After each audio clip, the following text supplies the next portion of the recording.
دیکھیں دنیا میں دو نظریات ہیں، ایک مذہب کو ماننے والے اور ایک مذہب کو نہیں ماننے والے۔ گورا جو ہے وہ کنفیوز نہیں ہے، وہ مذہب کو نہیں مانتا، لہذا اس کا ایک خاص لائف اسٹائل ہے، وہ اسی لائف اسٹائل کو فالو کرتا ہے۔ ایسا ہی ہے نا؟ آواز سب کو صاف آ رہی ہے؟ بالکل۔ جو مذہب پہ چلنے والے ہیں، علماء ہیں، بزرگان دین ہیں، وہ بھی کنفیوز نہیں ہیں، وہ اللہ کو مانتے ہیں، اللہ کے نبی کو مانتے ہیں، ان کو پتہ ہے یہ اچھا ہے، یہ برا ہے، یہ کرنا ہے، یہ نہیں کرنا۔ ان کی بھی ایک منزل ہے، کبھی برائی ہو جائے تو توبہ کی کوشش کرتے ہیں کہ غلط ہو گیا، اس کو صحیح کرنا ہے۔ یہ جو بیچ کے لوگ ہیں نا، جو زیادہ تر دنیا میں وہی ہیں، یہ کنفیوز ہیں کہ کرنا ہے کیا ہمیں، اور اس کنفیوژن کی وجہ سے بہت سارے مسائل کھڑے ہو رہے ہیں۔ میں اکثر اس کی ایک مثال دیتا ہوں کہ آپ کو گاڑی میں بٹھا دیا گیا اور آپ کو پتہ ہی نہ ہو کہ یہ بس جا کہاں رہی ہے، تو کبھی تو آپ کو خوشی ہوگی کہ شاید اچھی جگہ جا رہی ہو، کچھ دیر میں آپ پہ غم کے اثرات ہوں گے، یار پتہ نہیں کہاں جا رہا ہے۔ تو اس قسمہ پرسی کی حالت کو قرآن نے یعمہون سے تعبیر کیا ہے کہ جو لوگ مذہب کو مکمل فالو نہیں کرتے، یعمہون، وہ وادیوں میں حیران سرگردان گھومتے ہیں، بھٹکتے ہیں۔ تو آج کے انسانوں میں میجورٹی کی زندگی وہ بھٹکنے والی زندگی ہے، بھٹک رہے ہیں۔ مجھے آپ ایک بات بتاؤ کہ کسی کام کی پلاننگ کام کرنے کے بعد کی جاتی ہے یا کام کرنے سے پہلے کی جاتی ہے؟ پہلے کی جاتی ہے نا۔ مثال کے طور پر آپ نے ناظم آباد میں، نیا ناظم آباد میں، ماشاءاللہ بڑا اچھا لگا مجھے، یہاں کے بڑا اچھا بنا ہوا ہے، پہاڑے وہاڑے بڑے پیارے لگ رہے ہیں۔ نیا ناظم آباد میں آپ نے پلاٹ خریدا کہ میں گھر بناؤں گا، بغیر نقشے کے آپ نے اس میں گھر تعمیر کرنا شروع کر دیا۔ بنانے کا مقصد ہے اس میں بیوی بچے رہیں گے، یہی شریف لوگوں کا یہی مقصد ہوتا ہے۔ اب مزدوروں کو بلا کے آپ نے کہا یہاں دیوار کھڑی کر دو، یہ ایک کھانچہ ایسا بنا دو، اور مقصد ہے بیگم کو خوش کرنا کہ میں اسے اچھا گھر بنا کے دوں گا، میری وائف خوش ہو جائے گی، بھئی آج آپ نے میرا دل خوش کر دیا، میرے مطلب کا گھر بنا دیا آپ نے۔ اس کی بنیادیں آپ نے ڈال دیں، سریا ڈال دیا، اب دیواریں کھڑی ہونا باقی ہیں۔ بنیاد مضبوط ہو گئی، بیگم صاحبہ کو آپ نے وزٹ کرایا، بیگم کو آپ نے بتایا یہ گھر ہے، اس نے کہا یہ کیا بن رہا ہے، آپ نے کہا یہ کچن ہے، اس نے کہا کچن تو یہاں ہونا ہی نہیں چاہیے، کچن کہاں ہونا چاہیے، کچن تو وہاں ہونا چاہیے۔ یہ کیا بنا دیا جی، یہ کس چیز کی بنیاد ہے، یہ واش روم کی ہے۔ ارے یہ واش روم ایگزاسٹ کہاں ہوگا، یہ تو جب ہم ایگزاسٹ فین چلائیں گے یہ تو ساری ہوا اور بدبو کہاں آئے گی، کمرے میں آئے گی یا کچن میں آئے گی۔ یہ کیا کر دیا آپ نے، یہ کیا بنایا آپ نے، یہ جو اتنا بڑا سا ہے، یہ ہمارا بیڈ روم ہے۔ بھائی آپ نے ایسی جگہ بیڈ روم بنا دیا، وینٹیلیشن کا کوئی انتظام ہی نہیں ہے۔ یہ آپ نے بائی دا وے بنایا کس کے لیے؟ آپ کہیں بیگم تمہارے لیے، کہے گی مجھ سے پوچھ تو لیتے نا ایک دفعہ، جس کے لیے بنا رہے ہو اس کو نقشہ دکھا کے ایک دفعہ پوچھ تو لیتے۔ آپ کہیں نقشہ تو میں نے بنایا ہی نہیں، نقشہ بنتا تو میں دکھاتا نا، میں نے تو مزدوروں کو لا کے بولا ایک اینٹ یہاں رکھ دو، ادھر واش روم، ادھر کچن، یہ بس بنا دو ایسے ہی، کوئی نقشہ وقشہ نہ پاس کروایا، نہ کسی ماہر آدمی کو میں نے دکھایا، اور تعمیر میں نے کیا کر دی، شروع کر دی۔ تو بیوی کہے گی گھر تو گیا تیل لینے، مجھے تو یہ سوچ رہی ہوں کہ آپ کے ساتھ میری لائف گزرے گی بھی یا نہیں گزرے، میں تو سوچ رہا ہوں کہ ڈاکومنٹس وغیرہ بنواؤں، خلا کے، طلاق ولاق کے، کہ بندہ انسان کا بچہ مجھے نہیں لگتا۔ اتنا بڑا کام آپ کر رہے ہو اور بغیر پلاننگ کے، بغیر نقشہ پاس کیے، بغیر کسی ماہر سے مشورہ لیے دیواریں پینڈوؤں کی طرح لا کے رکھنا آپ نے شروع کر دی۔ کسی گاؤں میں تھوڑی کوئی گھر بن رہا ہے، تو نیا ناظم آباد میں بن رہا ہے۔ آپ نے نئے ناظم آباد کا وہ حشر کیا کہ ایسا حشر تو پرانے ناظم آباد کا نہیں ہے، بیڑا ہی غرق کر دیا۔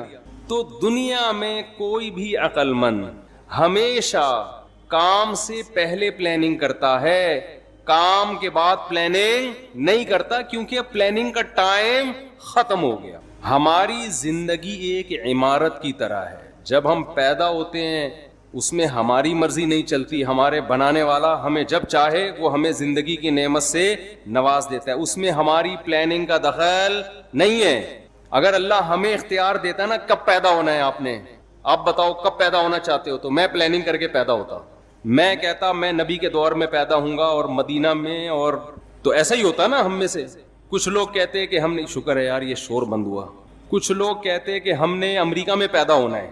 میرا خیال ہے 99% لوگ پاکستان میں پیدا ہونے کے لیے پہلے آمادہ, یہ تو ہم پیدا ہو گئے تو بھگت رہے ہیں. یہ تو اللہ کی طرف سے ہمیں اس کے فائدے بھی ہیں. بہت سارے پاکستان میں نہیں پیدا ہوتے تو یہ اس سٹائل سے بیان تھوڑی کر رہے ہوتے ہم, اور نہ آپ سن رہے ہوتے. کچھ فائدے بھی ہیں. خیر, پیدا ہم اپنی مرضی سے نہیں, کس نے پیدا کیا؟ اللہ نے. هل اتى على الانسان حين من الدهر لم يكن شيئا مذكورا. اللہ کہتے ہیں بہت طویل عرصہ انسان پر, کروڑوں اربوں سال ایسے گزرے ہیں جب تمہارا کوئی وجود تھا ہی نہیں, کچھ بھی نہیں تھے. ہم نے اپنی قدرت سے تمہیں حیات دی ہے. کوئی ڈاروین کے نظریے کی پیداوار نہیں ہے ہم لوگ کہ بندر سے ترقی کرتے کرتے انسان بن گئے. یہ بکواس ہے, فضول بات ہے. بندر کھربوں سال بعد بھی بندر کا بندر ہی رہے گا, وہ نہیں چینجنگ آئے گی اس میں. ایک لوہا کہیں پڑا ہوا کھربوں سال میں تیر یا کمان بن سکتا ہے وہ, تو ایک سیل انسان کیسے بن گیا؟ اور میں ڈاروین مجھے ملا اکیلے میں اس سے کہوں گا کہ ہمارے آباء و اجداد اگر بندر تھے تو دم کہاں گئی ہماری؟ یا تو دم دو یا دم کے پیسے چاہیے ہمیں. چیز تم نے غائب کر دی یار, ایک پوری دم غائب کر دی اور اس کے پیسے بھی نہیں دے رہے. تو ڈاروین نہیں بولا ہے نا کہ دم تھی غائب ہو گئی ہے. تو قرآن کہتا ہے کہ کروڑوں کھربوں سال انسان پر ایسے آئے ہیں کہ وہ قابل تذکرہ چیز نہیں تھا. انا خلقنا, ہم نے بنایا اپنی قدرت سے, اپنے ارادے سے. تو ہمیں پیدا کس نے کیا ہے؟ اللہ نے. اس میں ہماری پلاننگ کا کوئی دخل نہیں. اس کے بعد ہم ماں کی چھاتیوں سے دودھ پیتے ہیں, ہمارے ماں باپ ہمیں پالتے ہیں, پوستے ہیں, بڑا کرتے ہیں. اس میں ہمارے والدین کی پلاننگ کا دخل ہوتا ہے, ہماری اپنی پلاننگ کا دخل نہیں ہوتا. تبھی تو حدیث میں آتا ہے, نبی صلی اللہ علیہ وسلم نے فرمایا کل مولود یولد علی الفطرہ فابواہ یہودانہ او ینصرانہ او یمجسانہ. ہر بچہ نیچر پہ پیدا ہوتا ہے, اسلام پہ پیدا ہوتا ہے. اس کے والدین پلاننگ کر کے کوئی اس کو یہودی بنا دیتا ہے, کوئی مجوسی بنا دیتا ہے, کوئی عیسائی بنا دیتا ہے, اس کو اس کی نیچر سے ہٹا دیتا ہے. کوئی بچہ ماں باپ کو دیکھ کے شرابی بن جاتا ہے, کوئی چور بن جاتا ہے, نیچر سے ہٹتے ہیں. تو یہ کس کی پلاننگ کی وجہ سے؟ والدین کی پلاننگ کی وجہ سے. تو جب تک آپ بالغ نہیں ہوتے, آپ میں عقل و شعور نہیں پیدا ہوتا, آپ کی پلاننگ آپ کے والدین کر رہے ہوتے ہیں. یہ غلط پلاننگ بھی ہوتی ہے, صحیح پلاننگ بھی ہوتی ہے, اور بعض دفعہ کوئی پلاننگ سرے سے ہوتی نہیں. کہتے ہیں بس پیدا ہو گئے, اب تمہاری مرضی, جو بننا ہے بن جاؤ اپنی ذمہ داری پہ. لیکن بلوغت کے بعد جب انسان کی زندگی کی عمارت کھڑی ہونا شروع ہوتی ہے, نبی صلی اللہ علیہ وسلم نے فرمایا بچے کے پیٹ, ماں کے پیٹ میں جب بچے میں جان ڈالی جاتی ہے تو فرشتہ ماں کے رحم میں, ماں کے پیٹ میں جاتا ہے اور اس کی تقدیر لکھتا ہے کہ یہ کتنے سال, کتنے دن, کتنے مہینے, کتنے ہفتے, کتنے گھنٹے, کتنے منٹ اور کتنے سیکنڈ زندہ رہے گا. سمجھ میں آ رہی ہے بات کہ نہیں آ رہی ہے؟ یہ پلاننگ بھی کس نے کر دی؟ یہ ہماری پلاننگ نہیں. اب میرے اور آپ میں سے ہر شخص کے بارے میں یہ لکھا ہوا ہے. کس نے 96 سال, ملکہ الزبتھ کے بارے میں لکھا ہوا تھا 96 سال سے پہلے اس کا انا للہ بولو نہیں ہو. 96 سال میں جائے گی یہ دنیا سے. دنیا کی ایسی حاکم سمجھی جاتی ہے جس نے طویل دور حکومت کا دیکھا. تو اللہ نے اس کی ماں کے پیٹ میں فرشتے کے ذریعے کیا لکھوایا کہ یہ 96 سال, اس کی جو موت ہوگی سن 2022 میں اور سپٹمبر کے مہینے میں فلاں تاریخ فلاں سیکنڈ. مائیکل جیکسن کے بارے میں لکھ دیا تھا کہ ان کے ارادے تو 100 سال سے زیادہ زندہ رہنے کے ہوں گے. یہ جراثیم سے ایسے بچیں گے جیسے ہماری حکومت کرپشن سے بچتی ہے. معذرت کے ساتھ الٹا ہو گیا.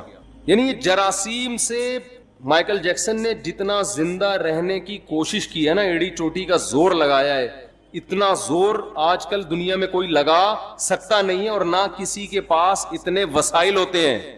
دیکھو میں اور آپ بھی زندہ رہنے کی کوشش کرتے ہیں. ہم کیا کر لیں گے؟ صبح تھوڑا سا جاگنگ کر لیں گے, کولیسٹرول لیول, لپڈ پروفائل کا ٹیسٹ کروا لیں گے, بھائی اتنا کولیسٹرول ہے, ہارٹ بیٹ تھوڑی چیک کروا لیں گے. اس سے زیادہ تھوڑی کوشش. کھائیں گے تو وہی پراٹھے, وہی انڈے پراٹھے پھوڑیں گے, وہی گھی چربی اور وہی سب اوٹ پٹانگ چیزیں, گٹکے, پان, تمباکو, سگریٹ. مرنے لگیں گے, تھوڑا چیک اپ کرائیں گے ڈاکٹر صاحب, اس سے زیادہ کوئی کوشش کرتا ہے ہم میں؟ لیکن مائیکل جیکسن نے جو کوشش کی تھی نا زندہ رہنے کی، وہ میں اور آپ کی سوچ جہاں ختم ہوتی ہے نا، مائیکل جیکسن کی زندہ رہنے کی خواہش وہاں سے شروع ہوتی. انسان کے آرگن خراب ہونے کا خطرہ ہوتا ہے نا، کڈنی فیل ہونے کا خطرہ. اس نے کیا کیا تھا، کڈنی پہلے سے بک کرایا ہوا تھا. مثال کے طور پر ان کا کوئی ستار بھائی ہوں گے انگریزوں کے، فرض کرو انگریزوں کے کوئی ستار بھائی ہوں گے، اس نے ستار بھائی سے ایگریمنٹ کیا کہ اگر میرا کڈنی خراب ہوا تو فوراً آپ کو اپنا کڈنی مجھے ڈونیٹ کرنا ہے. اس کے منتھلی اتنے پیسے آپ کے اکاؤنٹ میں، لاکھوں روپے. کڈنی کو اس نے سیو کیا کہ اگر میرا اول تو کڈنی خراب نہیں ہونے دے رہا، گردہ خراب نہیں ہونے دے رہا، لیکن یہ بھی کہ اگر میرا گردہ خراب ہوا تو یہ وسیم کی ذمہ داری ہے کہ وہ اپنا گردہ مجھے دے گا. وسیم بھائی بھی لاکھوں روپے مہینے کے کھا رہے ہیں کہ اس امید پہ کہ انشاءاللہ اس کا گردہ خراب ہونے والا نہیں ہے. وہ گھنے بن کے پھوڑ رہے ہیں. اگر وہ سچی مچی کے وسیم ہوتے ہیں نا، ہمارے والے ستار بھائی وسیم بھائی، یہ کردار ہیں، کریکٹر ہیں. کوئی وسیم بھائی بیٹھے ہوں تو پیشگی معذرت، یہ تو کریکٹر ہے نا. نارمل نام تو یہی ہوتے ہیں نا، ستار، وسیم، عدنان، سمی، اس طرح کے نام ہوتے ہیں لوگوں کے. تو وہ مائیکل جیکسن نے زندہ رہنے کی لالچ میں ایڑی چوٹی کا زور لگا لیا. وہ ہاتھوں میں گلوز پہنتا تھا کہ اگر میں کسی سے ہینڈ شیک کروں گا تو کسی کے جرم میرے ہاتھ میں منتقل نہ ہو.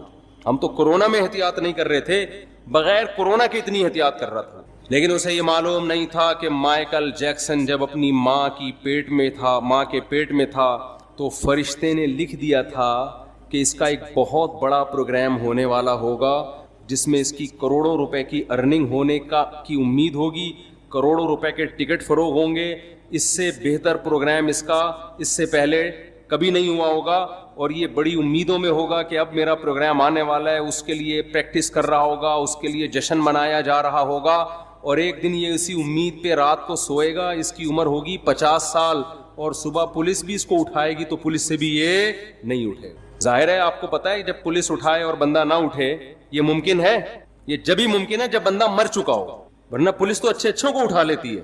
تو وہ ایسا سویا مائیکل جیکسن 50 سال کی عمر میں کہ ہمارے یہاں گٹکے کھا کے لوگ 60 کراس کر لیتے ہیں، یہ نا جراثیم کو گلے لگا کے بھی 60-70 نکال لیتے ہیں. کولیسٹرول کو لے کے چل رہے ہوتے ہیں، کڈنی دونوں فیل ہو چکے ہیں، چل رہے ہیں. میں تو دیکھتا ہوں نا کینسر کے مریض 15-20 سال سے گھسیٹ رہے ہیں، جو صحیح بندہ ہو رہا ہے وہ مر رہا ہوتا ہے. تو مائیکل جیکسن حیران ہو گیا کہ یار جو گٹکے کھا رہا ہے، جو چرس پی رہا ہے، جو ہیروئن پی رہا ہے، وہ کمبخت نہیں مرا، اور میں نے اتنا صحت کا خیال کیا اور 50 سال میں سویا ہوں، کوئی موت کا چانس نہیں تھا. ڈاکٹروں کی پوری ٹیم ہر وقت اس کے ساتھ رہتی تھی. اگر مائیکل جیکسن کو کبھی چھینک آتی تھی نا تو اس کے ذمہ دار ڈاکٹر تھے کہ چھینک آئی کیوں. ہمیں چھینک آتی ہے تو کوئی ذمہ دار ہوتا ہے؟ بولو. چھینکتے رہو، گورنمنٹ کہتی ہے اپنے خرچے پہ جتنا چھینکنا ہے جراثیم پھیلاؤ، آپ چھینکو، منہ پہ جا کے چھینکو لوگوں. ہمارے ہاں بلغم کے تھپیڑے دیکھو نا وضو خانوں میں کیسے ایک دوسرے کے منہ پہ خا خا کر رہے ہوتے ہیں اور کیا کچھ ہو رہا ہوتا ہے.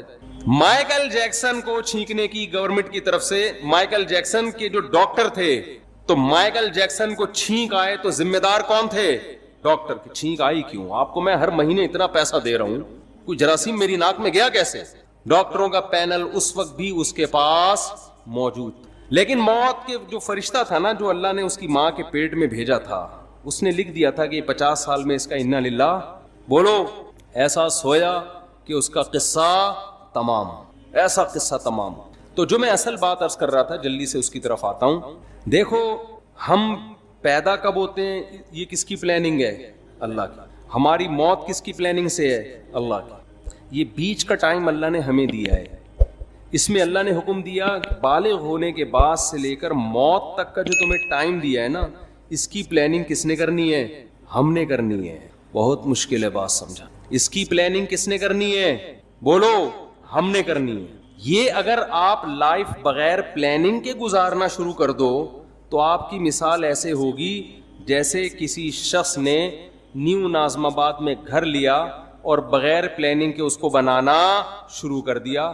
بعد میں پچھتا رہا ہے کہ جہاں واش روم بنانا تھا وہاں میں نے کچن بنا دیا، اور جہاں کچن بنانا تھا وہاں میں نے واش روم بنا دیا، اور اب اس میں چینجنگ نہیں ہو سکتی. آپ کی لائف اگر بغیر پلاننگ کے گزرے گی تو وہ برباد ہونے کے علاوہ آپ کو کچھ بھی حاصل نہیں ہوگا، اور اب یہ چینج نہیں ہو سکے گی.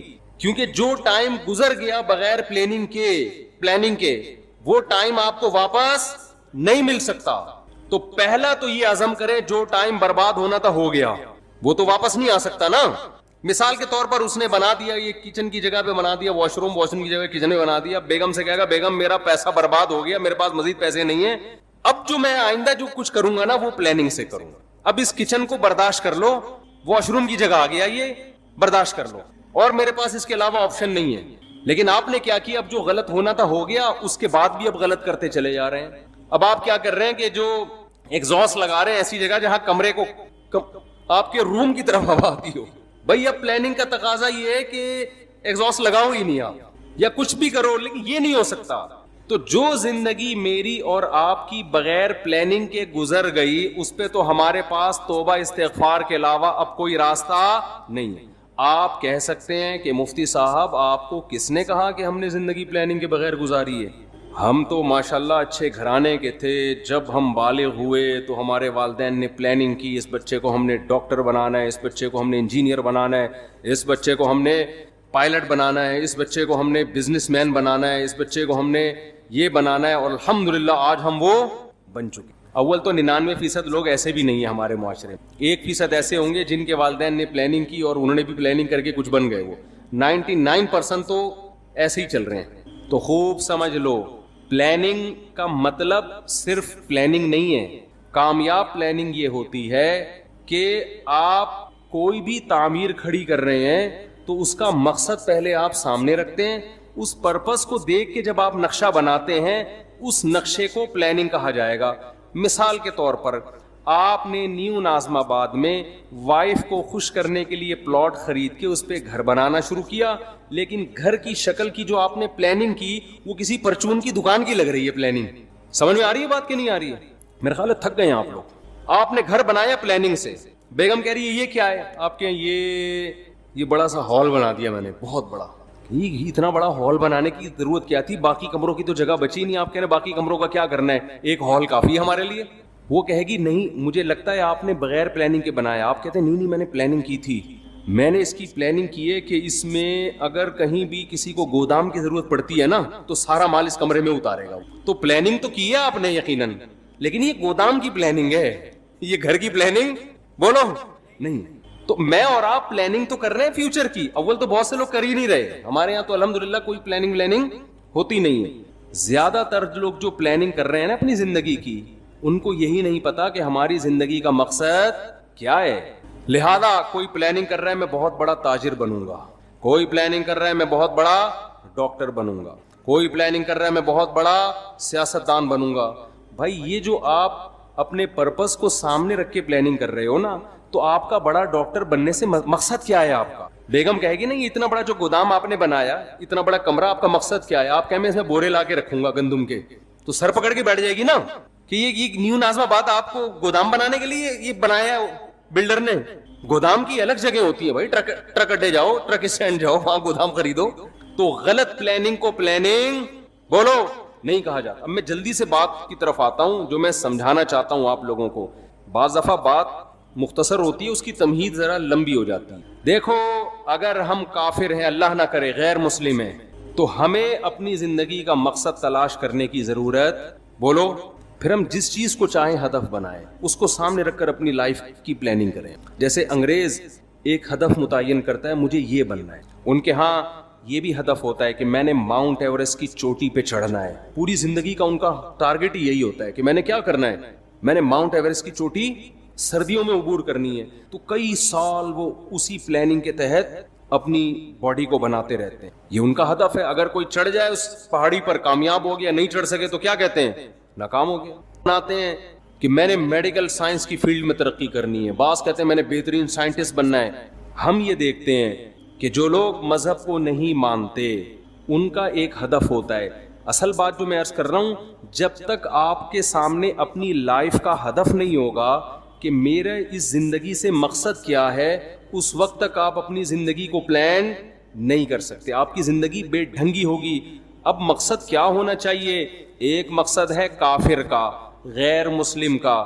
غیر مسلم کا لائف سے مقصد زندگی برائے زندگی، لائف کو انجوائے کرنا، اس کے علاوہ اس کا کوئی ہدف نہیں ہوتا۔ اگر آپ اللہ کو، کریٹر کو، خدا کو اپنی ڈکشنری سے نکال دیتے ہو تو پھر آپ کو یہ حق حاصل ہے کہ آپ اپنی زندگی کا مقصد خود متعین کرو۔ سمجھ رہے کہ نہیں سمجھ رہے؟ پھر آپ اپنی زندگی کا مقصد خود متعین کرو، کیونکہ اللہ کو اگر آپ نے نکال دیا، اس کا مطلب کیا ہوا کہ ہم پیدا ہوئے ہیں اللہ کے ارادے سے نہیں، ایک اتفاقی واقعہ ہوا، ہم پیدا ہو گئے۔ ہم مرتے ہیں اللہ کے ارادے سے نہیں، اتفاق ہوتا ہے۔ ان ہی الا حیاتنا الدنیا نموت ونحیا وما یہلکنا الا الدہر۔ نبی کے دور میں جو ایتھیسٹ تھے وہ کہتے تھے کہ یہ دنیا کی زندگی ہے جس میں ہم مرتے بھی ہیں جیتے بھی ہیں، یہ خدا کے تصرفات نہیں ہے، یہ زمانے کے تصرفات ہیں۔ زمانے میں ہوتا ہے، موت بھی ہے، زندگی بھی ہے، اور پھل پھول بھی پیدا ہوتے ہیں، کوئی خوشی کی زندگی، کوئی غم کی زندگی۔ تو اگر میرے اور آپ کا بھی خدا نخواستہ یہ نظریہ ہے تو میرے بھائی ہمیں پھر اپنی زندگی کا ہدف تلاش کرنے کی ضرورت، خدا سے پوچھنے کی ضرورت نہیں ہے۔ پھر ہماری مرضی، ہم جس چیز کو ہدف بنا لیں، کیا خیال ہے غلط تو نہیں کہہ رہا میں؟ پھر ہماری مرضی، پھر میں خود فیصلہ کروں گا میں نے کیا بننا ہے، پھر میری مرضی۔ میں کہوں یار میں نے ڈاکٹر بننا ہے، میں نے انجینئر بننا ہے، میں نے سائنٹسٹ بننا ہے، میں نے یہ بننا ہے، میں نے وہ بننا ہے، میں نے کچھ بھی نہیں بننا، میں نے ویسے انجوائے کرنا ہے لائف کو۔ بعض لوگوں کا یہی ہوتا ہے کچھ بھی نہیں بننا، انجوائے کرنا ہے بس۔ وہ میں ایک چٹکلا اکثر سناتا ہوں نا، آپ لوگ نئے ناظم آباد کے نئے لوگ ہیں، وہ ایک نوجوان جو ہے سمندر کے کنارے لیٹا ہوا اور سگریٹ کے کش لے رہا ہے۔ ایک بوڑھے میاں گئے، ذرا اسپیڈ میں سنا دیتا ہوں کیونکہ کئی دفعہ لوگ سن چکے ہیں۔ تو ایک بوڑھے میاں گئے اس نوجوان کو سمجھانے لگے، بیٹا تم اپنا ٹائم ویسٹ کر رہے ہو، کچھ کر کیوں نہیں لیتے؟ اس نے کہا انکل کیا کروں؟ بیٹا میٹرک کر لو۔ اس نے کہا 10 سال لگیں گے میٹرک میں، پھر کیا کروں؟ بیٹا پھر انٹر کر لینا 2 سال میں۔ تو 12 سال ہو گئے جی انکل پھر کیا کروں؟ پھر بیٹا بی اے کر لینا۔ اچھا جی بی اے بھی کر لیا، پھر کیا؟ پھر بیٹا ماسٹر کر لینا۔ انکل 16 سال ہو گئے ماسٹر کر لیا، پھر کیا کروں؟ بیٹا پی ایچ ڈی کر لینا۔ انکل 18 سال ہو گئے پی ایچ ڈی کر کے کیا کروں گا؟ انکل نے کہا بیٹا پھر تمہیں اچھی جاب ملے گی، پیسے کمانا۔ انکل پھر کیا کروں؟ بیٹا پھر شادی کرنا، اچھے خاندان میں شادی ہوگی۔ انکل پھر کیا ہوگا؟ پھر تمہاری اولاد ہوگی۔ انکل پھر کیا ہوگا؟ وہ نوجوان تجسس میں نا کہ اینڈ کیا ہوگا اس کا؟ اچھا انکل بچے بھی ہو گئے، اب کیا ہوگا؟ کہہ رہے ہیں لائف کو انجوائے کرنا، مزے اڑانا۔ تو پھر ابھی کیا کر رہا ہوں میں؟ مزے ہی تو اڑا رہا ہوں۔ تو بعض لوگوں کا مقصد نہ ڈاکٹر بننا، نہ انجینئر بننا، نہ پائلٹ بننا، ان کا مقصد کیا ہے؟ لائف کو انجوائے کرنا۔ تو وہ بھی ایک مقصد ہے بھائی، وہ کہہ رہے ہیں بھائی لائف کو ہم انجوائے کرنے کے لیے آئے، انٹرٹینمنٹ انجوائے کر رہے ہوتے ہیں، گٹکے کھا رہے ہیں، پان کھا رہے ہیں، وہ کہہ رہے ہیں مر جائیں گے نا جلدی، تو کیا ہو گیا؟ ہم مزے اڑا کے جلدی مرنا چاہتے ہیں، اس میں کیا کون سی ٹینشن کی بات؟ ہماری مرضی، ہماری لائف ہے۔ ہم چرس پی کے مرے، ہم ہیروئن پی کے مرے، ہم مر رہے ہیں نا، آپ کو کیا تکلیف ہے؟ یہ غیر مسلموں کی قسمیں بتا رہا ہوں میں آپ کو۔ غیر مسلموں میں شراب پی کے مرنے والے بھی، خودکشی کر کے مرنے والے بھی۔ خودکشی کرنے والے کو آپ یہ نہیں کہہ سکتے کہ یہ حرام ہے، اس پہ گناہ ملتا ہے۔ وہ کہتا ہے گناہ کیا ہوتا ہے؟ میرا جسم ہے، میری مرضی، میں کھمبے سے چپک کے مروں، میں کھمبے سے لٹک کے مروں۔ میں جب اس دنیا میں ٹینشن میں ہوں تو ٹینشن ریلیز کرنے کا میرے پاس موت کے علاوہ کوئی راستہ نہیں ہے، تو میں مر رہا ہوں نا، کیا تکلیف ہو رہی ہے؟ تو اگر آپ مذہب کو اپنی زندگی سے نکال دیتے ہیں تو آپ بہت ساری ٹینشنوں سے کیا ہو جاتے ہیں؟ بظاہر آزاد ہو جاتے ہیں، بظاہر آزاد ہوتے ہیں، حقیقت میں تو ٹینشنوں میں عذاب میں پڑ جائیں گے آپ۔ تو پھر آپ کو ہدف خود بنانے کی اجازت ہے کہ آپ متعین کریں میری لائف ہے، میری مرضی ہے، میں خود فیصلہ کروں گا میں نے فیوچر میں کیا بننا ہے۔ یہ بھی فیصلہ کروں گا کہ کیا بننا ہے، یہ بھی فیصلہ کروں گا کہ کچھ بننا بھی ہے کہ نہیں بننا، ویسے ہی رہنا ہے۔ ہم جب 4تھی کلاس میں تھے نا تو ہماری ٹیچر نے سب بچوں سے پوچھنا شروع کیا کہ کون کیا بنے گا۔ ایک بچے سے پوچھا، اس نے کہا ڈاکٹر، مجھ سے پوچھا، میں نے کہا پائلٹ۔ بچوں کو اس وقت پائلٹ بننے کا بہت شوق ہوتا تھا، سب سے وہ پوچھ رہی تھی۔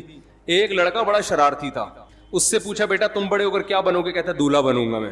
اس نے کیا کہا؟ اس وقت تو ہم سب کو اس پہ ہنسی آئی، لیکن بات یہ ہے کہ جب آپ نے لوگوں پہ چھوڑ دیا کیا بننا ہے تو کہہ رہے ہیں مجھے سب سے زیادہ مزہ کس میں آئے گا؟ دولہا بننے میں، میں دولہا ہی بنوں گا، میرا ہدف ہی دولہا بننا ہے۔ اس وقت تو یہ بات ہمیں سمجھ میں نہیں آتی، لیکن جب ہم آج 50 سال کے ایسے لڑکے دیکھ رہے ہیں نا جو دولہا بننے کی خواہش میں ترس رہے ہیں، جو دولہا بن ہی نہیں پا رہے بیچارے اپنی حرکتوں کی وجہ سے، تو پھر مجھے وہ یاد آتا ہے کہ یہ دولہا بھی خوش قسمت لوگ بنتے ہیں، اور خواتین کے ساتھ پیش کی معذرت، بار بار دولہا بننے کی سعادت یہ بہت ہی خوش قسمت لوگوں کو ملتی ہے۔ اللہ تعالیٰ حفاظت میں رکھے۔ تو اب مجھے ایک بات بتاؤ کہ یا تو آپ ادھر ہو جاؤ انگریز کی طرف، ان کا ہدف وہ خود متعین کرتے ہیں، لیکن جو خدا کو ماننے والے ہیں، دیکھیں قرآن بہت ساری اہل ایمان کی جو علامت بیان کرتا ہے نا اس میں بار بار یہ کہتا ہے کہ یہ علامتیں ان میں پائی جاتی ہیں جو اللہ پر اور آخرت کے دن پر ایمان رکھتے ہیں. ہمیں شروع میں یہ چیزیں سمجھ میں نہیں آتی تھیں, لیکن اب جب کمپیئر کر رہے ہیں نا دنیا کی قوموں سے تو قرآن بار بار کہہ رہے ہیں جو اللہ کو مانتے ہیں وہ زنا نہیں کرتے, جو اللہ کو مانتے ہیں وہ رشتہ داری کو توڑتے نہیں ہیں. آج ہمیں گورے نظر آتے ہیں رشتہ داری توڑتے ہوئے, آج ہمیں گورے نظر آتے ہیں زنا کرتے ہوئے. جو اللہ کو مانتے ہیں وہ شراب نہیں پیتے, جو اللہ کو مانتے ہیں وہ سود نہیں کھاتے, جو اللہ کو مانتے ہیں وہ نماز پڑھتے ہیں. آپ کو گوروں میں 20 خوبیاں نظر آئیں گی. ہر بات شروع کرنے سے پہلے 20 دفعہ تھینک یو, بات ختم کرنے کے بعد 20 دفعہ تھینک یو. بہت ساری خوبیاں ہیں. نماز پڑھتے ہوئے وہ نظر نہیں آئیں گے, رشتوں کو جوڑتے ہوئے وہ نظر نہیں آئیں گے. وہ تو باپ جیسا قریب ترین رشتہ بڑھاپے میں اس کا اولڈ ہاؤس میں گزرتا ہے اس کا.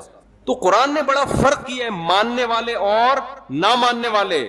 تو پہلا تو آپ فیصلہ کرو کہ ہم ماننے والوں میں ہیں یا نہ ماننے والوں میں. ہم اگر ماننے والوں میں ہیں تو آپ کو اپنا زندگی کا ٹارگٹ خود متعین کرنے کی اجازت نہیں ہے. پھر یہ خدا نے جو بتایا اس پہ, اس پرپس پہ آپ کو کام کرنا پڑے گا جو اللہ نے بتایا ہے. تو پہلے تو یہ کلیئر کریں.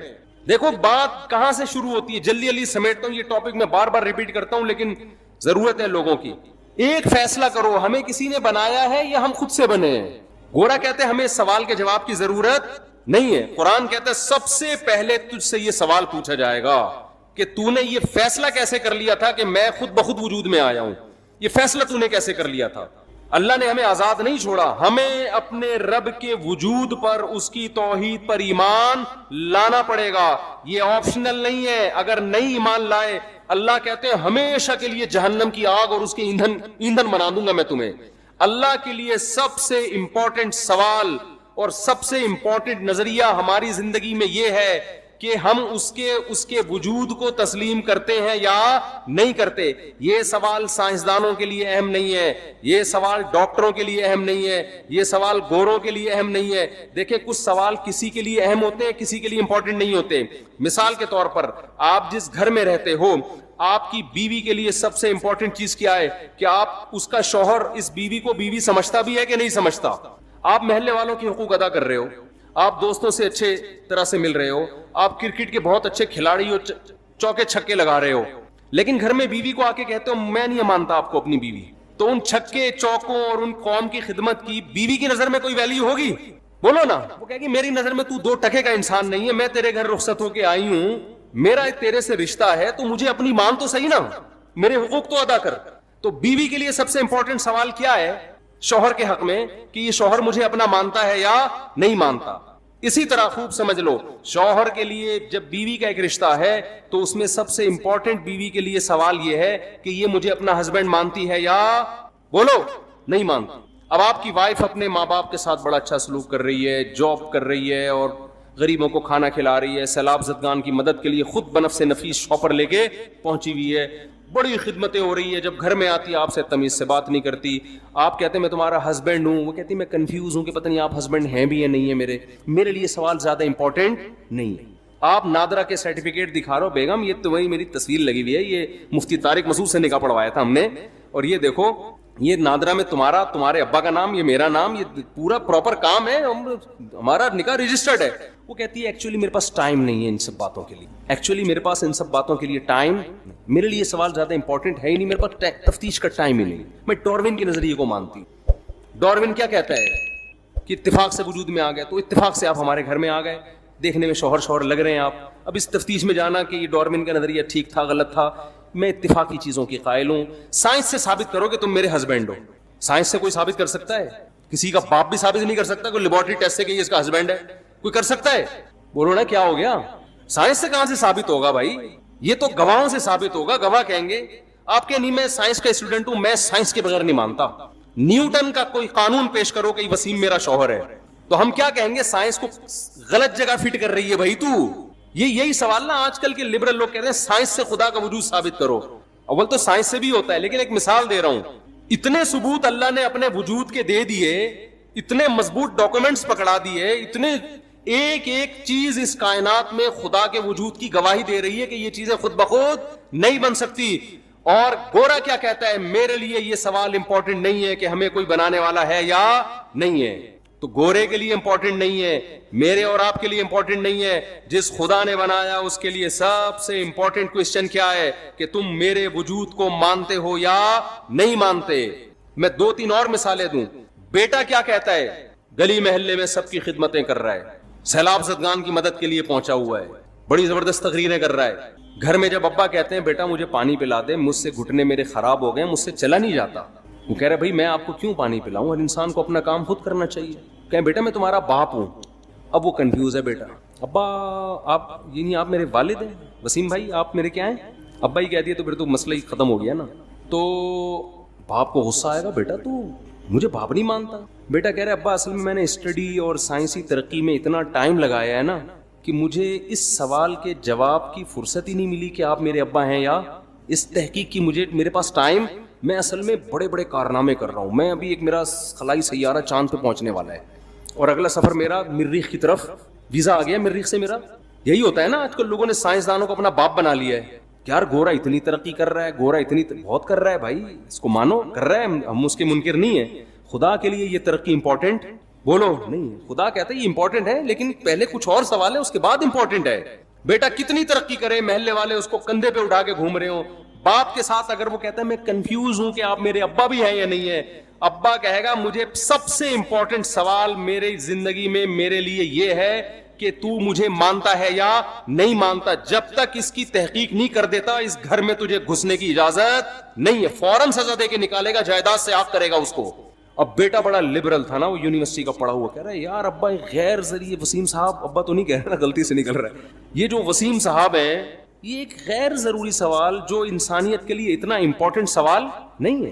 کیا ہو گیا اگر میں نے تفتیش نہیں کی, تحقیق نہیں کی, میں سیلاب زدگان کی مدد تو کر رہا ہوں نا, میں سائنس میں ترقی تو کر رہا ہوں نا. یہ ساری تقریر سے عوام متاثر ہوگی, باپ جس کا گھر ہے وہ متاثر بولو نہیں ہوگا, وہ نہیں متاثر ہوگا. تو یاد رکھو جو کریٹر ہے نا, جس نے ہمیں بنایا ہے, کاش یہ بات ہماری کھوپڑیوں میں بیٹھ جائے. آج اس ایجوکیشن نے ہمیں خدا کے قریب لانے کے بجائے خدا سے دور کر. ہم ایجوکیشن کے خلاف نہیں ہیں, خوب سمجھ لو, جتنی ایجوکیشن مسلمانوں میں ہے اس سے ڈبل کی ضرورت ہے, لیکن کچھ کانسیپٹ آپ کو کلیئر کرنا ضروری ہے. تو خدا کے لیے, ہمارے بنانے والے کے لیے, ہماری زندگی میں سب سے امپورٹنٹ سوال کیا ہے کہ تم مجھے مانتے ہو یا نہیں مانتے. اللہ کہتے ہیں فیصلہ کرو میری نشانیوں میں غور کر کے, میں نے اتنے ڈاکومنٹس رکھ دیے ہیں کہ تمہیں مجھے ماننا پڑے گا. نو کا آپشن میں نے کیا کر دیا ہے, ختم. ملیشیا میں ایک آدمی مجھے ملا, میں نے اس کو کہا تم خدا کو مانتے ہو, اس نے کہا میں فری تھنکر ہوں. میں یہ فرسٹ ٹائم میں نے یہ ٹرم سنی تھی, میں نے کہا یہ کیا ہوتا ہے.